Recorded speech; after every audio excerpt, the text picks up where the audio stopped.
Hi, my name is Lizzie Casciola, and I'm a research scientist at HERC, the Houston Education Research Consortium, which is a research practice partnership between Rice University and 11 public school districts in the Houston area.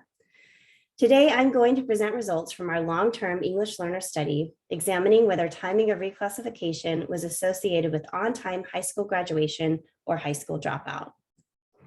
Previous results from the study have found that, compared to English learners who reclassified in elementary school, English learners who reclassified in middle school, high school, or never reclassified, known as long-term English learners, or LTELs for short, had lower math and reading achievement in middle school, and were less likely to take advanced coursework in middle school, even if they reclassified in middle school.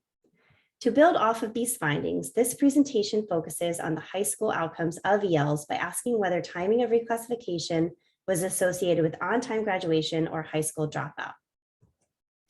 By timing of reclassification, we are referring to the grade band that an English learner student reclassified as English proficient, specifically elementary school, middle school, high school, or never reclassified. We defined on-time graduation as whether a student graduated within 12 years after beginning first grade, or when they were to have finished 12th grade.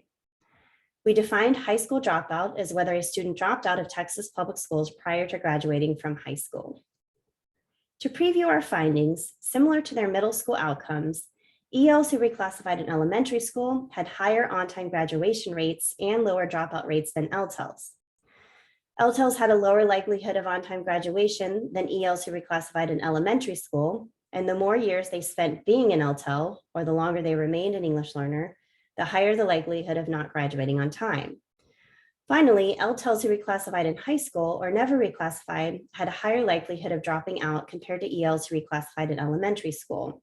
However, LTELs who reclassified in middle school did not have a higher likelihood of dropping out than ELs who reclassified in elementary school.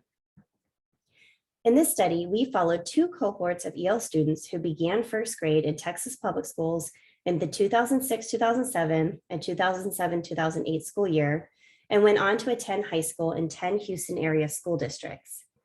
We followed these cohorts for 12 years when most of the students would have completed 12th grade. We then determined the likelihood of high school dropout and on-time graduation, comparing ELs who reclassified in elementary school, middle school, high school, or never reclassified.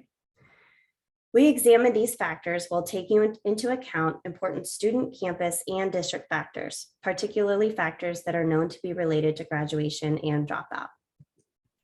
Of the 31,404 English learner students in this sample, 86% of these students were economically disadvantaged. Most, or 90%, were Hispanic. 8% were Asian, 1% were Black, and 1% were white or another race ethnicity. Also in the sample, a majority of ELs, or 64%, reclassified at elementary school. Given the need to follow students for 12 years, these cohorts of students began first grade at the beginning of the time period where the rate of LTELs began to increase. In these cohorts, 36% of ELs went on to become LTELs. 18% of ELs reclassified in middle school, 6% in high school, and 13% never reclassified. On this slide, we present the percent of students in each timing of reclassification group who went on to graduate on time or drop out of high school. Compared to LTELs, ELs who reclassified in elementary school had a higher percent of students who graduated on time. Similarly, ELs who reclassified in elementary school had a lower percent of students who dropped out. The numbers presented on this slide do not take into account the student, campus, and district factors that are also associated with these outcomes. Therefore, we examined how timing of reclassification was associated with on-time graduation or high school dropout while considering several important factors. These factors included student demographic factors such as sex, race, ethnicity, and immigration status. Other student factors related to a student's educational outcomes were included, such as the student's reading performance in 8th grade just prior to beginning high school, student mobility, grade retention, and other factors. In addition, characteristics of the high school campus that the student attended were considered, as well as the district in which the student was enrolled in high school. After accounting for these factors, we did find that timing of reclassification was associated with on-time high school graduation. In this graph, the horizontal axis shows the odds of graduating on time. Compared to ELs who reclassified in elementary school, LTELs had lower odds of graduating on time. Specifically, ELs who reclassified in middle school had a 45% lower likelihood of graduating on time.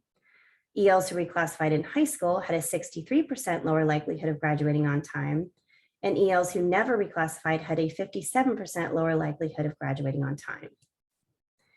In addition, we found that timing of reclassification was also associated with high school dropout for some LTELs after considering important student, campus, and district factors. Compared to ELs who reclassified in elementary school, ELs who reclassified in middle school did not differ in their likelihood of dropping out. However, ELs who reclassified in high school had a 20% greater likelihood of dropping out, and ELs who never reclassified had a 40% greater likelihood of dropping out. To summarize, timing of reclassification mattered for on-time high school graduation and dropout. Timing of reclassification continued to matter even after accounting for factors that were directly related to graduation and dropout, such as grade retention, 8th grade reading achievement, and high school campus environment. Specifically, ELs who reclassified in middle school were less likely to graduate on time, but they were not more likely to drop out compared to ELs who reclassified in elementary school. ELs who reclassified in high school or never reclassified were at increased risk of not graduating on time and dropping out. And finally, ELs who never reclassified were the most at risk of dropping out of high school. These findings lead to some important reflections. Why does reclassification matter for graduation and dropout? Specifically, why are LTELs at increased risk of not graduating on time, even if they reclassified years before their expected graduation year? In addition, there are two critical implications of these results. First, reclassification in middle school is still important and needs to be prioritized as it protects ELs from being at additional risk of dropping out. Second, given the increase in LTELs over time and the increased risk of LTELs not graduating on time and dropping out, delayed reclassification alone is setting up more and more ELs for difficulties in their college and career readiness after high school. For next steps in the LTEL study, we have several additional research questions under examination, including how timing of EL reclassification is associated with the emergence of behavioral issues. What is the average time of reclassification for ELs, and how do these patterns of reclassification differ by student factors? And finally, what are early warning indicators of becoming LTEL? Thank you so much for joining me as I present the latest results from the LTEL study. Please do not hesitate to contact me, Lizzie Casciola, at the email address on the screen. We look forward to presenting new results from this study shortly.